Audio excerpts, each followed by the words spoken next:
Hello friends, welcome to my channel study with श्रुति।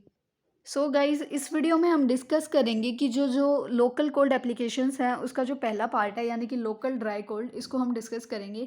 इसमें क्या होता है कि आइस बैग्स और आइस कूलर्स आते हैं। ठीक है, तो जो भी आइस बैग, आइस कैप या आइस कूलर होते हैं वो कॉमनली यूज़ किए जाते हैं ड्राई कोल्ड को हमारी बॉडी पे अप्लाई करने के लिए।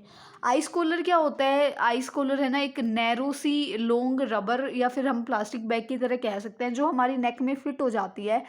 और जो ये बैग होते हैं ना, ये ज़्यादातर क्या होता है कि इनके अंदर है ना एक ओपनिंग बनी हुई होती है, जिससे हम जो छोटे छोटे पीसीज होते हैं आइस के, वो इंसर्ट कर सकते हैं, उसके अंदर डाल सकते हैं, जिसकी वजह से हमें बाद में क्या है, कूलिंग इफेक्ट वहाँ पे मिलता है हमारी नेक पे या जहाँ पे भी हम आइस बैग को या आइस कैप को इंसर्ट करते हैं।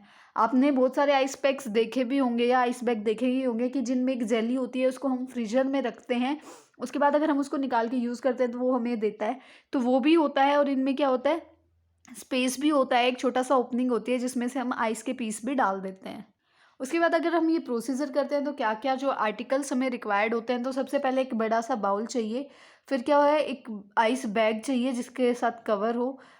ठीक है, उसके बाद मैकिनटोश चाहिए, एक टॉवल चाहिए। ठीक है, जिसके क्या होगा कि हम बेड वगैरह को जो है प्रोटेक्ट कर सकते हैं। उसके बाद रोल टेप या फिर बैंडेज होनी चाहिए, ताकि अगर हम बैग को किसी ऐसी जगह रख रहे हैं जहाँ से वो जो है गिर सकता है, फोल्ड डाउन हो सकता है, तो उसको सिक्योर करने के लिए। एक छोटा सा कंटेनर चाहिए सोल्ट रखने के लिए, मतलब सोल्ट के साथ, क्योंकि क्या करते हैं हम आइस पे ना सोल्ट स्प्रिंकल कर देते हैं, जिसकी वजह से उसका मेल्टिंग पॉइंट कम हो जाता है। मेल्टिंग पॉइंट कम होगा तो वो ज़्यादा देर तक अपनी फोम में रहेगी और ज़्यादा देर तक जो है कूलिंग प्रोवाइड करनी पड़ेगी। वरना अगर हम नहीं करेंगे तो वो बहुत जल्दी ही मेल्ट हो जाती है। अगर आपने नोटिस किया है तो अब अगर आप आइस फ्रीजर से बाहर निकालते तो वो बहुत जल्दी मेल्ट हो जाती है। इसलिए हम उस पर थोड़ा सा सोल्ट स्प्रिंकल कर देते हैं, जिसकी वजह से वो मेल्ट जल्दी नहीं होती है, उसका मेल्टिंग पॉइंट डिक्रीज हो जाता है। एक छोटी सी स्पून चाहिएगी, जिससे हम जो है आइस के जो पीसीज हैं वो ले सकें बाउल से। डस्टर, ताकि हम उसको वाइप कर सकें बैग को। उसके बाद स्मॉल आइस क्यूब्स फिल करने के लिए, और किडनी ट्रे और पेपर बैग, ताकि जो भी वेस्ट मटेरियल हो उसको डिस्कार्ड कर सके। अब असेसमेंट क्या क्या है जो हम पेशेंट की कर सकते हैं, तो प्रोसीजर और पर्पस जो है वो पेशेंट को एक्सप्लेन करेंगे, उसको एक कंफर्टेबल पोजीशन देंगे, और जितने भी जो कोल्ड एयर वगैरह के जो ड्रॉट्स हैं उनको अच्छे से कवर कर देंगे पेशेंट को ब्लैंकेट या फिर बेड कवर के साथ। अब प्रोसीजर कैसे होता है, कैसे कैसे हम करते हैं, तो सबसे पहले जो आइस है उसको छोटे पीसीज में हम ब्रेक कर लेते हैं। उसके बाद उस पर जो है सोडियम क्लोराइड यानी कि सोल्ट, उस पर हम सोल्ट स्प्रिंकल कर देते हैं। उसके बाद जो भी आइस बैग है ना, उसकी लीकेज हम चेक करते हैं कि उसमें कहीं लीकेज तो नहीं है। लीकेज वाटर डाल के हम चेक करते हैं। ठीक है, हमेशा जब भी हमें लीकेज चेक करनी होती है तो हम उसमें पानी डालेंगे और उसकी लीकेज चेक करेंगे।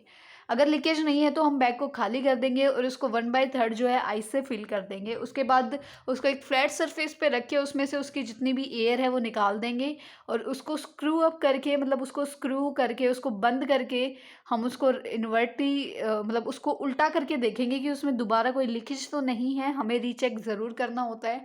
अगर नहीं है तो उसके बाद हम एक फैनल रखेंगे, ताकि जो उसका टेम्परेचर है वो मेंटेन्ड रहे और ग्रेजुअल जो एप्लीकेशन है वो हो सके। ठीक है, उसके बाद क्या होता है कि प्रोसीजर को पेशेंट को बताएंगे, स्प्रेड कर देंगे मैकिनटोश उसके पिलो के ऊपर, और आइस कैप रख देंगे उसके एरिया पे, मतलब जहाँ पे भी ऑर्डर अप्लाई आइस कैप का अगर कोई ऑर्डर है तो वो कर देंगे।